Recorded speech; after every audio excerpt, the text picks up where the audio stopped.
오늘 하세나 본문은 누가복음 24장 36절에서 53절까지의 말씀입니다.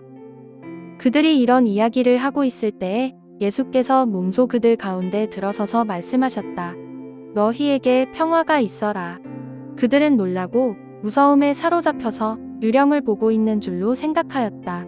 예수께서는 그들에게 말씀하셨다. 어찌하여 너희는 당황하느냐? 어찌하여 마음에 의심을 품느냐? 내 손과 내 발을 보아라. 바로 나다. 나를 만져보아라. 유령은 살과 뼈가 없지만 너희가 보다시피 나는 살과 뼈가 있다. 이렇게 말씀하시고 그는 손과 발을 그들에게 보이셨다. 그들은 너무 기뻐서 아직도 믿지 못하고 놀라워하고 있는데 예수께서 그들에게 말씀하셨다. 여기에 먹을 것이 좀 있느냐? 그래서 그들이 예수께 구운 물고기 한 토막을 드렸다. 예수께서 받아서 그들 앞에서 잡수셨다. 예수께서 그들에게 말씀하셨다. 내가 전에 너희와 함께 있을 때에 너희에게 말하기를 모세의 율법과 예언서와 시편에 나를 두고 기록한 모든 일이 반드시 이루어져야 한다고 하였다. 그때 예수께서는 성경을 깨닫게 하시려고 그들의 마음을 열어주시고 그들에게 말씀하셨다. 이렇게 기록되어 있다. 곧 그리스도는 고난을 겪으시고 사흘째 되는 날에 죽은 사람들 가운데서 살아나실 것이며 그의 이름으로 죄사함을 받게 하는 회개가 모든 민족에게 전파될 것이다 하였다. 예루살렘에서부터 시작하여 너희는 이 일의 증인이다.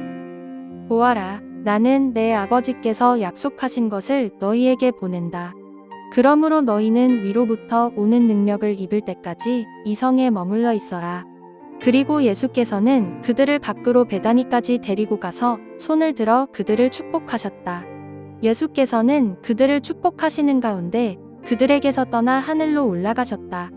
그들은 예수께 경배하고 크게 기뻐하면서 예루살렘으로 돌아가서 하나님을 찬양하면서 날마다 성전에서 지냈다. 반갑습니다, 성도 여러분. 오늘 본문은 예수님의 부활과 승천 기사가 기록된 본문입니다. 제자들에게 예수님의 부활은 매우 중요했습니다. 제자들은 눈으로 예수님께서 십자가에 매달려 돌아가신 것을 보았습니다. 제자들 중에 예수님께서 십자가에 매달려 돌아가셨다라는 것을 의심하는 사람은 없었습니다. 우리는 눈으로 본 것을 믿게 돼 있습니다. 이것이 인간이 가지고 있는 연약함이죠. 분명히 예수님께서는 십자가에 달려 돌아가시고 부활하실 것이라고 여러 번 제자들에게 말씀하셨지만 제자들은 예수님께서 육체로 부활하실 것이라고는 상상할 수 없었습니다. 그런데요, 오늘 본문에 제자들이 상상할 수도 없었던 일이 펼쳐졌습니다. 부활하신 예수님께서 제자들에게 찾아오셔서 너희에게 평강이 있을지어다 라고 안부를 물으셨던 것이죠. 처음 제자들은 예수님이 영으로 오셨다고 생각했습니다.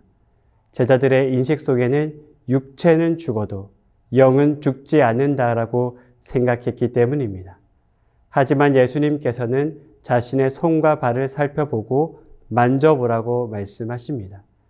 예수님을 만져본 제자들은 그제서야 예수님이 육체로 부활하셨다는 것을 깨닫게 됩니다. 여러분, 믿음은 의심이 없는 상태를 말하지 않습니다. 믿음은 의심으로부터 시작해서 확신에 이르는 과정입니다.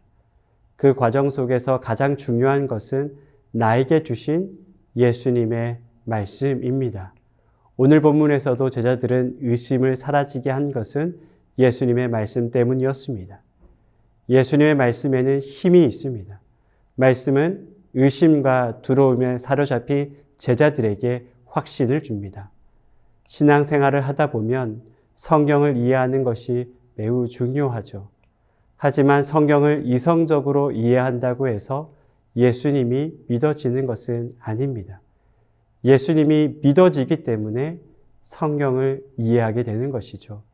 우리가 예수님을 믿을 때 성경 말씀의 참뜻이 무엇인지 깨닫게 되는 것입니다. 그것은 오늘 본문도 마찬가지입니다. 제자들이 다시 예수님을 믿게 되었을 때 성경 말씀에서 말씀하시는 것이 무엇인지 정확하게 알게 됩니다. 오늘 본문 45절에도 이렇게 말씀하고 있습니다. 이에 그들의 마음을 열어 성경을 깨닫게 하시고 예수님의 말씀을 들어와서 진정으로 예수님이 어떠한 분이신지 믿게 되었을 때 66권의 성경의 말씀이 이해되기 시작한 것이죠. 이 땅을 살다 보면 가장 큰 축복은 예수님이 믿어지는 것입니다.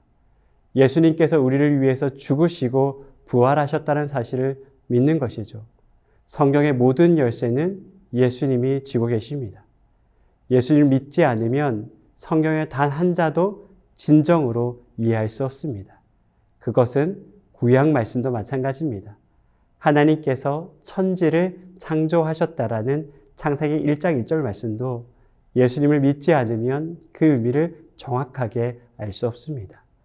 예수님을 믿을 때 성경을 말씀하시는 모든 것이 어떤 의미인지 깨닫게 되는 것이죠. 부활하신 예수님을 만나고 제자들은 성경의 모든 말씀을 이해하기 시작했습니다. 예수님만이 참된 생명이라는 것을 알게 된 것이죠. 세상의 다른 어떤 것도 진정한 생명을 줄 수 없다는 것을 알게 된 것입니다. 세상의 모든 것은 죽음으로 향해 가고 있습니다. 세상은 인간의 탐욕으로 만들어진 정글과 같아서 생명 대신 예수님을 발견하기가 참 어렵습니다. 누군가가 그 생명을 전하기 전에는 세상 속에서 예수님이 생명이라는 것을 찾기는 어렵습니다. 그래서 예수님께서는 우리를 증인으로 세우셨습니다. 오늘 본문 48절에 너희는 모든 일의 증인이라 라고 말씀하십니다. 예수님께서는 우리에게 자신을 증거하는 증인의 역할을 맡기셨습니다.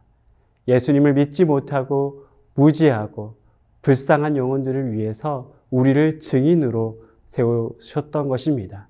세상 사람들은 자신의 지혜로 이 땅을 살아가면 어떤 의미를 찾을 수 있을 것이라 생각합니다. 하지만 그들은 단 한 번도 진정한 생명이 무엇인지 맛보지 못했습니다. 그런데 그들은 다른 것을 찾고 그것이 인생의 의미라고 착각하며 살아가시죠. 그런 그들에게 우리를 증인으로 세우셨습니다. 이 땅의 진정한 생명은 오직 예수님밖에 없다는 것을 우리에게 말씀하셨고 또 증인으로서 그 역할을 감당하라고 말씀하고 있는 것이죠. 사랑하는 성도 여러분, 우리 모두는 증인입니다. 오늘 이 하루도 증인된 삶을 살아가는 귀한 성도들이 되시기를 진심으로 축복합니다. 오늘의 하시조는 뉴스를 보고 사회를 위해 기도하는 것입니다. 하나님의 마음과 시선으로 우리가 살아가는 사회를 위해 기도하면 어떨까요? 오늘의 하시조 함께 하시죠.